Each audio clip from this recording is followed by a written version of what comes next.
सुनो आकाश, तुम्हारी दोनों बहनें मेघा और निधि घर आ रही है महीने भर के लिए, बच्चों समेत। अपनी पत्नी से कह देना उनके आने पर हर बार की तरह मुंह बनाकर ना रहे, बीमार होने का नाटक ना करे। उसे तो मेरी बेटियां चुभती हैं। ससुराल वालों को देखकर तुम्हारी पत्नी का मुंह सूजा रहता है, वहीं दूसरी तरफ उसके मायके से कोई आ जाए तो उसके चेहरे पर हीरे सी चमक आ जाती है। सविता जी अपने बेटे आकाश से बोले जा रही थी। सविता जी की बहू मानसी अपने काम में लगी थी। उसे पता था कुछ भी बोलना अपना ही सिर फोड़ने के बराबर है। अरे मम्मी, मैं भी तुमसे कुछ बात करना चाह रहा था। कल ही मानसी कह रही थी उसे भी कुछ दिनों के लिए अपने मायके जाना है। अब तुम बताओ उसकी कब की जाने की टिकट करवाऊं? आकाश ने सविता जी से कहा। क्या रखा है उसके मायके में जो हर साल बच्चों को लेकर वहां जाने की जिद करती है? एसी तक तो है नहीं उसके मायके में। यहाँ तो आराम से ऐशो आराम में जिंदगी कट रही है उसकी। आखिर क्या कमी है उसे यहाँ जो मायके जाने की रट लगाती है? माँ बेटे की बातें मानसी के कानों तक पड़ी। वो कहना चाहती थी, पूरे साल में बहू व पत्नी बनकर अपने सारे कर्तव्य निभाती हूँ, बस गर्मी की छुट्टी में मायके जाकर बेटी बनना चाहती हूँ। सबकी पसंद का खाना तो दिन में तीनों पहर बनाती हूँ, पर माँ के हाथों का स्वाद चखना चाहती हूँ। खुलकर हंसे जमाना बीत गया, अब बिना रोक टोक खिलखिलाना चाहती हूँ। मायके आई पुरानी सहेलियों के साथ खुलकर हंसना चाहती हूँ। भाई भाभी के साथ दिल की बातें करना चाहती हूँ। नाना नानी भी तो बच्चों को लाड़ लड़ाना चाहते हैं। खैर, विचारों को विराम देते हुए मानसी ने अपना सारा फोकस खाना बनाने में लगा दिया।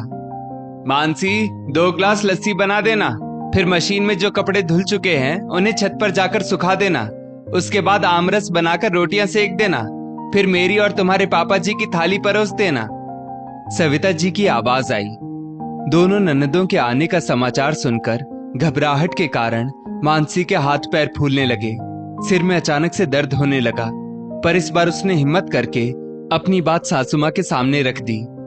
मम्मी जी, दोनों दीदी बच्चों समेत आ रही हैं। ये तो खुशी की बात है, पर इस बार हम खाना बनाने के लिए कुक रख ले तो अच्छा रहेगा, या कोई घरेलू सहायिका मदद के लिए मिल जाए जो सब्जी काट दे, आटा लगा दे, घर के छोटे मोटे काम कर दे, जिससे मेरी मदद हो जाएगी, ताकि मैं भी खुले दिल के साथ अपनी ननदों का खुशी खुशी स्वागत कर सकूं। मेरे ऊपर ननदों के आने पर काफी अतिरिक्त जिम्मेदारी आ जाती है। कोई मेरा हाथ भी नहीं बटाता, क्योंकि रसोई के अलावा भी कई काम होते हैं। मैं थक जाती हूँ। कभी कभी तो ज्यादा काम की वजह से मुझे बुखार भी आ जाता है और घर में इसी बात से क्लेश हो जाता है। लेकिन इस बार ऐसा नहीं होगा। या तो आप लोग काम में मेरी मदद करेंगे या फिर कुक का इंतजाम करेंगे। हमारी आर्थिक स्थिति ऐसी है कि हम बाहरी मदद ले सकते हैं, मानसी ने स्पष्ट रूप से कहा। ये क्या तमाशा लगा रखा है? तुम्हारे बाप ने क्या करोड़ों का दहेज दिया है जो हम उसके ब्याज से तुम्हारे लिए काम वाली रखें? और हमारे सामने कह रही हो बेटियों का आना तुम्हें बोझ लग रहा है? याद रखो, ये घर हमारा है, तुम्हारे बाप ने दहेज में नहीं दिया। इस घर में जब चाहे हमारी बेटियां आ सकती हैं, जितना मन चाहे उतने दिन रुक सकती हैं। सविता जी ने गुस्से में कहा। देखिए मम्मी जी, अभी तक दहेज में घर देने का रिवाज तो नहीं बना है। घर का सामान देने का जरूर रिवाज है। बहू के लिए रहने का इंतजाम तो ससुराल वाले ही करते आ रहे हैं। मैं तो चाहती हूँ दीदी लोग जरूर आए, पर हर वक्त मुझसे फरमाइशें ही नहीं, मुझे अपनेपन का एहसास भी कराएं। काम में मेरी थोड़ी मदद भी कर दे। आप लोग क्यों नहीं समझते मेरे ऊपर काम का बोझ कितना बढ़ जाता है? आपकी बेटियां हर बार पति पत्नी में, सास बहू में लड़ाई करवा कर जाती हैं। मानसी ने कहा। अब मैं बताऊं तुम क्या करती हो? ननदों को मान सम्मान दे दोगी तो तुम्हारा क्या बिगड़ जाएगा? बस ननदों के आने के बाद अपना काम निपटा कर अपने कमरे में चली जाती हो। हमारी बेटियों के दुख सुख से तो तुम्हें कोई वास्ता ही नहीं रखना। सविता जी ने कहा। मम्मी जी, मैं अकेले सब काम करके थक जाती हूँ, मदद तो कोई कराता नहीं, और मेरे द्वारा कहीं किसी भी बात को पकड़कर उसका मुद्दा बना दिया जाता है और फिर उस मुद्दे को रबर की तरह खींचा जाता है, इसलिए मैं चुप रहती हूँ। इतना बोलकर मानसी अपने कमरे में चली गई। अगले दिन सविता जी अपने घर के बाहर टहल रही थी, तभी उन्हें पड़ोस में रहने वाली मधु दिखाई दी, जिसकी शादी को लगभग 10 साल हो चुके थे। अरे मधु, इस साल अब तक तुम अपने मायके नहीं गई? हर साल तो महीने भर के लिए जाती हो, वैसे कब जा रही हो मायके? सविता जी ने पूछा। इस साल नहीं जा रही हूँ मायके। आंटी जी, मेरी माँ इस दुनिया से क्या गई, मेरा तो मायका ही छूट गया। भाई भाभी अब मुझे वहां बुलाते ही नहीं। मधु ने कहा, अरे तो तुम सामने से चली जाया करो, उस घर पर तुम्हारा भी तो पूरा हक है। हक समझ कर जाओ और मजे से रहो, इसमें इतना क्या संकोच करना। सविता जी बोली, घर पर तो हक है, घर वालों पर नहीं, पर इस परिस्थिति की जिम्मेदार भी मैं ही हूँ। मैं शादी के 8 साल तक लगातार साल में 2-3 बार मायके जाती थी। मायके में कभी भी अपनी भाभी के साथ सम्मान और समझदारी नहीं दिखाई। मेरी माँ मुझे सिखाती थी, मायका मतलब बस आराम की जगह जहाँ काम नहीं करना पड़ता। मेरा मायके में दखलंदाजी करना भाई भाभी के रिश्ते में भी मनमुटाव का कारण बना। सबके साथ काम करके खाली होकर बैठने का मजा ही कुछ और होता है। ये बात हम समझ ही नहीं पाए। मेरी भाभी ने कई बार अपनी स्थिति हमसे कहनी चाहिए कि एक अकेला लगातार काम में लगा रहे और बाकी सदस्य काम में उसकी मदद ना करें, बस ऑर्डर पर ऑर्डर देते जाए। ये सही नहीं है। पर मैं और मेरी माँ उल्टा भाभी पर ही नाराज हो जाते, भाई से उनकी शिकायत करते, उनके मायके वालों को भला बुरा कहते। मधु ने सविता जी को बताते हुए कहा। सविता जी से कहा। सविता जी सोच में पड़ गई। ऐसा व्यवहार तो वो और उनकी बेटियां भी बहू से करती हैं। हाँ तो तुम बेटी हो उस घर की, मायके में भला काम करने थोड़ी ना जाते हैं, आराम करने घूमने फिरने जाते हैं। सविता जी ने कहा।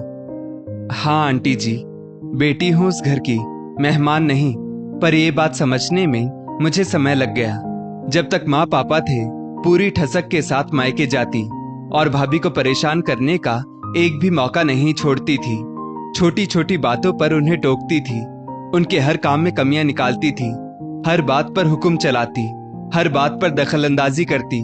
मैंने सास बहू भाई भाभी में गलतफहमियां पैदा की, इसलिए माँ पापा के जाने के बाद मुझे मायके कोई नहीं बुलाता। मधु ने अपना दर्द बताया। तो तुम्हें खुद से ही मायके चले जाना चाहिए, तुम्हारे भाई का घर है, हक से जाओ। सविता जी फिर बोली। अरे आंटी जी, 3 महीने पहले बिन बुलाए बच्चों को लेकर हक से गई थी, पर वहां का माहौल पूरा बदल चुका था। मेरे पास 2 घड़ी बात करने के लिए कोई नहीं था, क्योंकि अब माँ नहीं रही और भाभी पूरा दिन पहले की तरह काम में लगी रहती। उनकी आंखों में भी मैंने अपने लिए नफरत के भाव देखे। मैंने पहले मायके जाने पर घूमना फिरना, शॉपिंग सब माँ और सहेलियों के साथ किया। भाभी से तो कभी पूछा ही नहीं, क्योंकि मैंने उन्हें वो मान और इज्जत नहीं दी जिसकी वो हकदार थी। 2 दिन में ही मैं मायके से ससुराल वापस आ गई। भाई ने भी मुझे नहीं रोका। मधु ने कहा। मधु की बातें सुनकर सविता जी सोच में पड़ गई कि कहीं इन्हीं गलतियों की वजह से उनकी बेटियों का मायका भी खराब ना हो जाए। कुछ सोचकर उन्होंने घर में प्रवेश करते हुए अपनी बहू मानसी से कहा, मानसी बहू, बेटियों के आने से काम ज्यादा हो जाता है, इसलिए इस बार हम हमारी कामवाली को कुछ एक्स्ट्रा पैसे देकर ऊपरी काम जैसे घर की डस्टिंग, वॉशरूम साफ करना, कपड़े फोल्ड करना जैसे काम करवा लेंगे।